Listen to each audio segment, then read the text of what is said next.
Сәлем достар, бүгінгі видеода организмді басқаратын жүйке жүйесі туралы айтатын боламыз. Ми адамның өзін-өзі тану қабілетімен ерекшеленетін мүше. Бұл қасиет адам түрін басқа жаратылыстардан ажыратып, ерекшелендіреді. Қабілет сана немесе интеллект деп аталады. Алдымен жүйке жүйесінің негізгі қызметін қарастырайық. Оның негізгі мақсаты ағзаның барлық қызметін үйлестіру болып табылады. Ол ағзаның дененің ішінде де, сыртында да болып жатқан өзгерістерге жауап беруге және бейімделуге мүмкіндік береді. Енді жүйке жүйесіне іс жүзінде тоқталсақ, жүйке жүйесі, орталық жүйке жүйесі және шеткі жүйке жүйесі болып екі бөлікке бөлінеді. Шеткі жүйке жүйесін кейінірек қарастырамыз, алдымен орталық жүйке жүйесін қарастырайық. Орталық жүйке жүйесі екі негізгі құрылымнан, бас миы және жұлыннан тұрады. Бас миы бас сүйегінің ішінде орналасқан және оның ішінде 6 негізгі бөлімді қарастырамыз. Үлкен ми, мыйшық, аралық ми, ортаңғы ми, көпір және сопақша ми. Мидың бірінші бөлімі үлкен ми. Бұл ең үлкен бөлім, ол екі негізгі жартышарға бөлінеді, оң жақ жартышар және сол жақ жартышар. Одан әрі қарай үлкен миды біз 4 бөлікке бөліп ажыратамыз. Маңдай, төбе, самай және шүйде бөліктері. Маңдай бөлігі ойлау, жазу, сөйлеуге жауап береді. Париетальды немесе төбе бөлігі сенсорлы ақпаратты біріктіруге жауап береді. Ал самай бөлігі құлақтың есту аппаратын өңдеуге жауап берсе, шүйде бөлігі көзден келетін ақпараттарды өңдеуге жауап береді. Мидың екінші бөлігі мыйшық. Мыйшық бастың артқы жағында үлкен мидан төмен және мойынның бірінші мойын бөлігінің үстінде орналасқан. Ол бұлшықеттердің координациясына, тепе-теңдікке, бұлшықеттің тонусына жауап береді.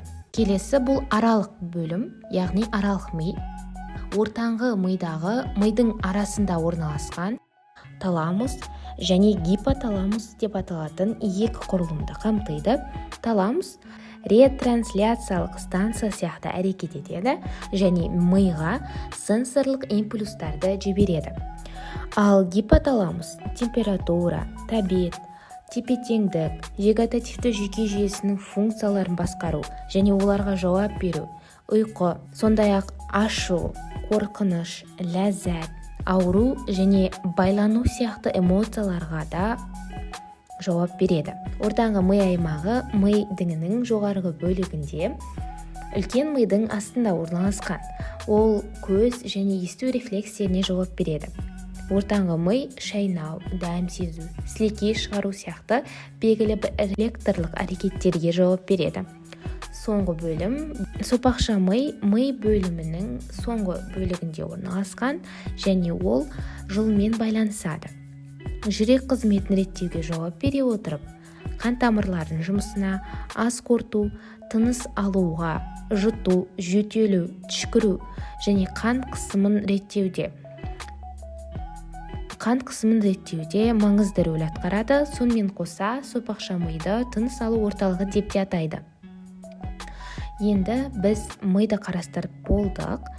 Енді біз миды қарастырған соң орталық жүйке жүйесінің екінші жартысы жұлынды қарастырайық. Жұлын ми мен қалған нервтердің арасындағы байланыс.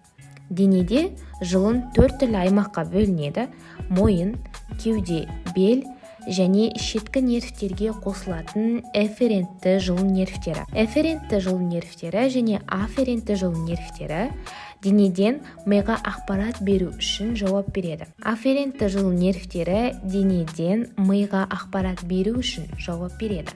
Ал жұлынның эфферентті нервтері мидан денеге ақпаратты тасымалдауға жауапты.